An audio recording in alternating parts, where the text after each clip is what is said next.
Bismillahirrahmanirrahim. Assalamualaikum warahmatullahi wabarakatuh.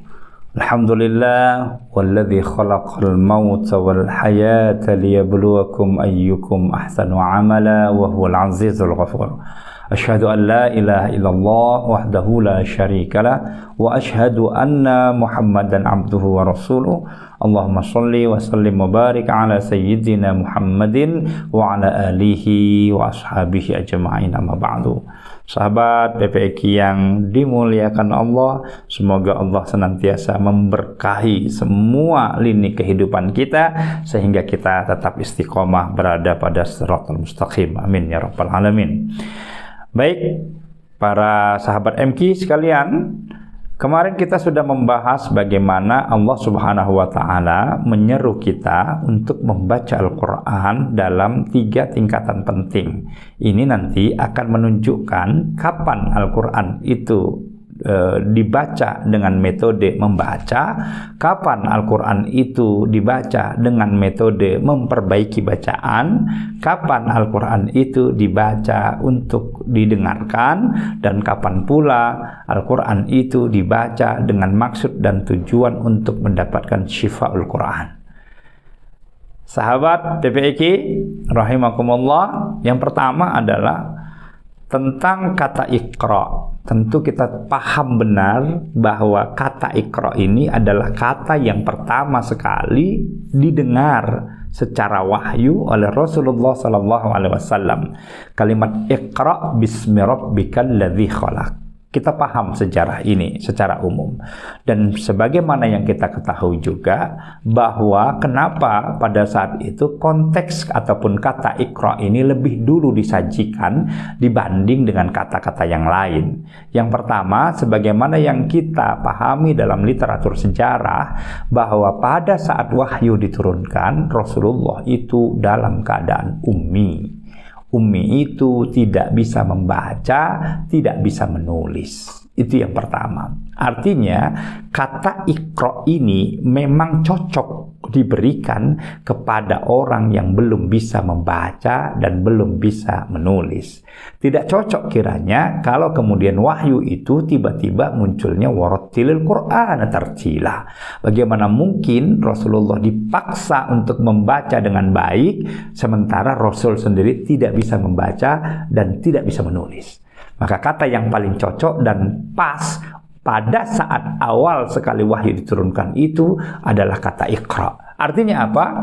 Iqra itu, atau yang kita sebut dengan metode Iqra itu, adalah metode untuk mengajarkan orang-orang yang belum paham, belum mengerti bacaan Al-Quran. Nah, kita tahu bahwa di kalangan kita, lingkungan kita, ada satu kitab, ya, kitab Iqra yang dikarang oleh Bapak As'ad Humam, ya. Beliau mengarang Iqra 1 sampai Iqra 6. Itu luar biasa. Kenapa itu dibuat? Itu diberlakukan untuk mereka-mereka yang belum paham, belum mengerti membaca dan menulis. Sedangkan tingkat yang kedua, yaitu yang kita pahami adalah tingkat tartil, atau dalam Al-Quran disebut dengan warattilil Qur'ana tartila. Karena itu ada saduran yang lain, alladzina, ya, yang itu mereka orang-orang yang diberikan kitab kepada mereka, ya, dan mereka harus membacanya dengan konteks haqqa tilawati. Nah, haqqa tilawati inilah yang kemudian kita create, kita dijadikan sebuah konteks yang kita kenal dalam metode pembelajaran disebut dengan kata tahsin, memperbaiki bacaan Al-Quran. Jadi tingkatan tartil ini diberikan metodenya kepada orang-orang yang sudah mengenal huruf-huruf Al-Quran, sudah tahu membaca Al-Quran, lalu kemudian diperbaiki tartilnya. Itu pertama adalah ilmu tajwidnya, sehingga dia paham bagaimana membaca izhar, bagaimana membaca idgham, bagaimana membaca ikhfa, bagaimana membaca iqlab, ya. Itu yang kemudian disebut dengan tahsin. Tahsin yang kedua yaitu terkait dengan husnus saut. husnul qiraah, yaitu bagaimana memperbaiki bacaannya dengan baik. Nah, karena itu pada tingkatan tartil ini kita disarankan supaya bacaan-bacaan yang belum sempurna, bacaan yang belum terafiliasi dengan ilmu tajwid itu kemudian disempurnakan dengan baik dan benar, sehingga membaca tartil lebih mudah didengar daripada membaca dengan metode Iqra. Dan jangan kemana-mana, kita akan dalami apa itu tartil dalam aplikasi membaca Al-Quranul Karim.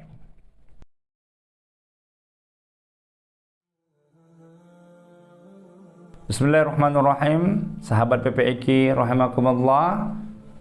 Tentu setiap kita dianugerahkan rizki oleh Allah Subhanahu wa Ta'ala.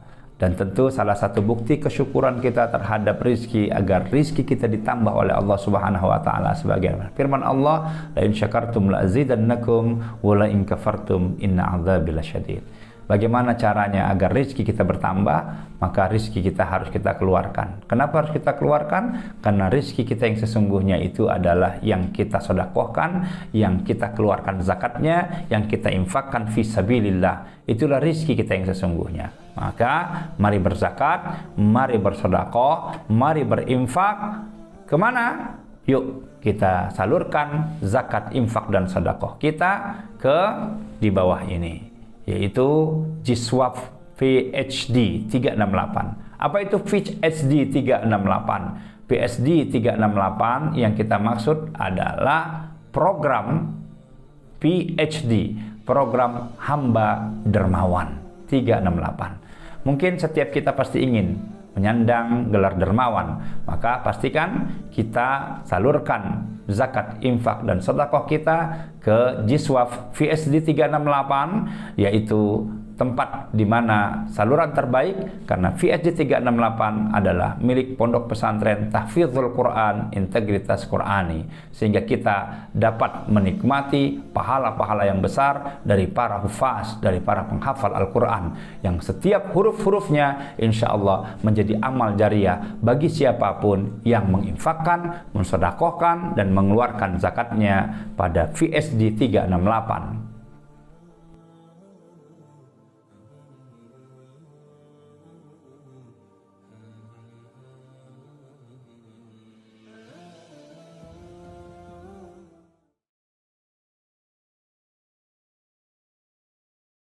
Ketika Allah Subhanahu wa Ta'ala berfirman, warattilil Qur'ana tartila, maksudnya untuk apa? Agar kita harus senantiasa melatih lisan kita, melatih lidah kita supaya lentur, sehingga kita mudah untuk mengucapkan kalimat demi kalimat, ayat demi ayat Al-Quran itu dengan mudah dan sinkron antara ilmu makhraj huruf dan ilmu tajwid itu sendiri. Karena itu membaca dengan cara tartil pun itu masih dalam konteks membaca ataupun dalam kerangka memperbaiki bacaan Al-Quran.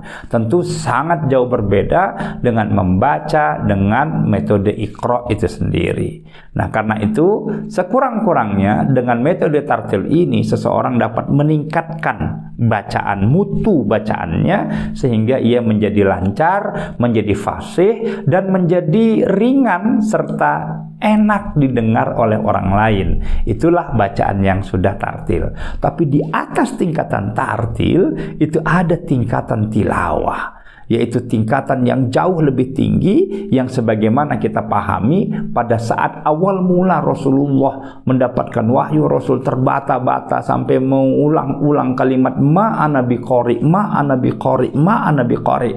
Tapi menariknya, setelah perjalanan waktu yang luar biasa, tiba-tiba Rasulullah terjadilah pelejitan yang luar biasa karena mendapat jaminan sanuqri'uka falatansa. Kalau ayat ini sudah dibaca, Rasulullah enggak akan pernah lupa. Sehingga di dalam Al-Quran, dalam surah Al-Qiyamah, kita melihat bagaimana Allah Subhanahu wa Ta'ala menegur Rasulullah SAW yang pada saat itu telah terjadi pelejitan secara akal, daya hafal yang luar biasa hebat itu, sehingga baru malaikat Jibril membacakan wahyu, Nabi sudah hafal.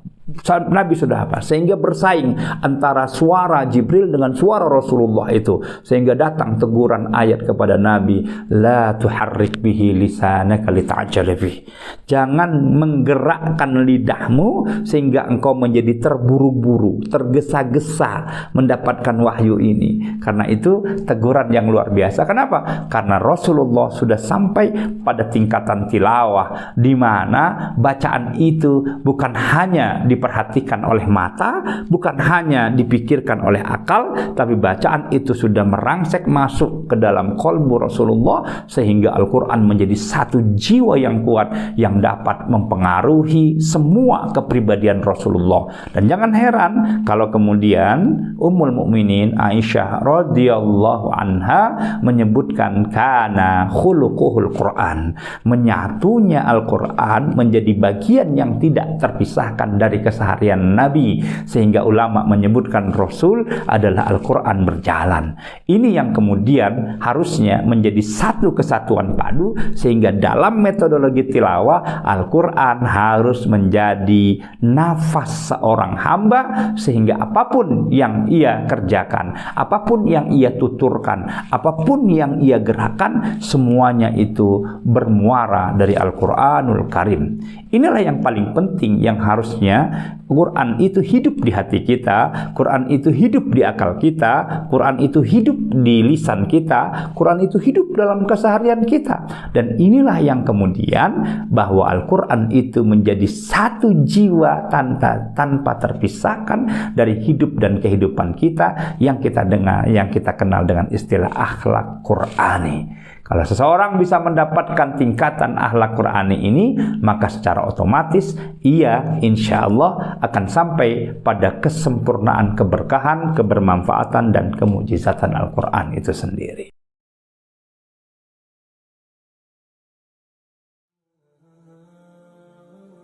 Bismillahirrahmanirrahim. Sahabat PPIQ rahimakumullah. Tentu setiap kita dianugerahkan rizki oleh Allah Subhanahu wa Ta'ala. Dan tentu salah satu bukti kesyukuran kita terhadap rizki, agar rizki kita ditambah oleh Allah Subhanahu wa Ta'ala, sebagaimana firman Allah, la in syakartum la azidannakum wa la in kafartum inna adzabi lasyadid.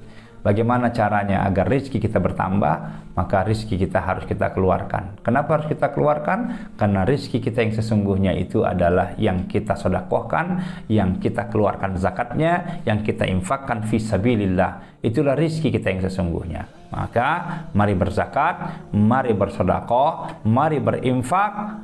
Kemana? Yuk kita salurkan zakat, infak, dan sedekah kita ke di bawah ini, yaitu Jiswaf PhD 368. Apa itu PhD 368? PhD 368 yang kita maksud adalah program PhD, program hamba dermawan 368.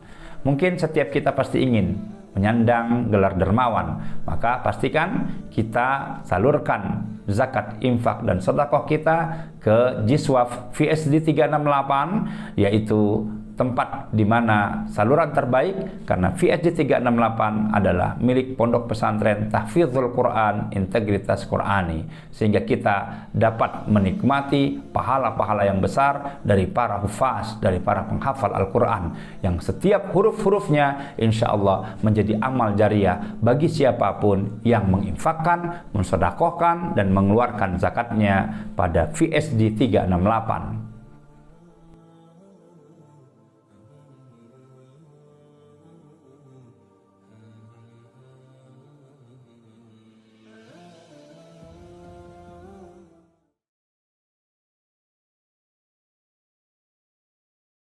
Sahabat PPIQ rahimakumullah, dengan demikian kita telah mengetahui dengan detail bagaimana metode membaca, bagaimana metode untuk menyempurnakan, bagaimana metode untuk mengamalkan. Sehingga kalau kita melihat secara jelas, Iqra itu adalah prosesi belajar, kemudian tartil itu adalah sebuah proses penyempurnaan, sedangkan tilawah itu adalah proses pengamalan. Nah, sayang selama ini kita baru sampai pada 2 proses saja. Satu proses belajar, yang kedua adalah proses penyempurnaan. Tapi kita belum masuk pada proses pengamalan. Lalu bagaimana sesungguhnya proses pengamalan itu? Dari mana kita mulai? Mari kita mulai dari proses membaca lebih dulu. Maka seseorang yang rajin setiap hari membaca Al-Quran, naik tingkatannya dari Iqra, naik ke Tartil, maka secara otomatis Iqra dan Tartil ini kemudian akan merubah menjadi satu proses tilawah, di mana kesenangan, kesungguhan, keseriusan itu kemudian akan muncul menjadi satu kebutuhan. Sehingga dampaknya sederhana, sama halnya seperti kita sudah terbiasa melakukan aktivitas sholat Isya, lalu kemudian kita lupa untuk sholat Isya, kita tertidur atau menyengaja tidur terlebih dahulu, kita akan merasakan ketidakenakan, kita akan merasakan kegalauan, kita merasakan ada sesuatu yang belum kita lakukan, belum kita kerjakan.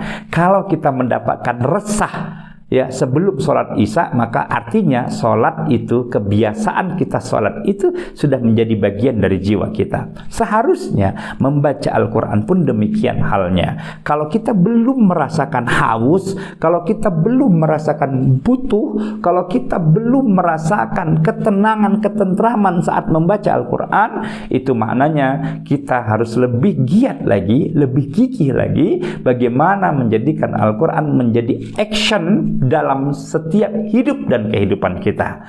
Sekali lagi, sebelum kita merasakan resah, gelisah, tidak enak badan, kita menjadi kacau balau sebelum membaca Al-Quran, itu maknanya kita telah mendapatkan jiwa dari Al-Quran itu. Tetapi kalau kita biasa-biasa saja, anteng-anteng saja, enjoy-enjoy saja, walaupun seharian kita belum membaca Al-Quran, belum memenuhi syarat dosis membaca Al-Quran, maka itu membuktikan Quran belum menjadi satu jiwa dengan kita.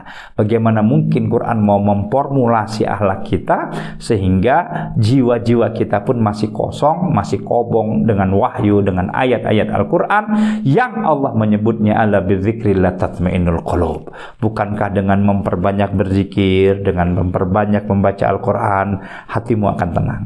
Maka ketenangan yang hakiki itu hanya bisa kita dapatkan kalau kita bergumul erat, bersatu, menyatukan jiwa kita, nafas kita dengan Al-Quran itu sendiri. Barulah kita mendapatkan keberkahan yang sempurna, kebermanfaatan yang sempurna, kemujizatan yang hakiki dari Al-Quran itu sendiri. Semoga Allah Subhanahu wa Ta'ala menghujamkan keberkahan, kebermanfaatan dan kemujizatan Al-Quran yang luar biasa, tanpa tanding, tanpa banding itu kepada kita dalam kehidupan sehari-hari, sehingga kita mendapatkan kemudahan-kemudahan dalam seluruh sisi kehidupan kita. Amin ya Rabbal Alamin.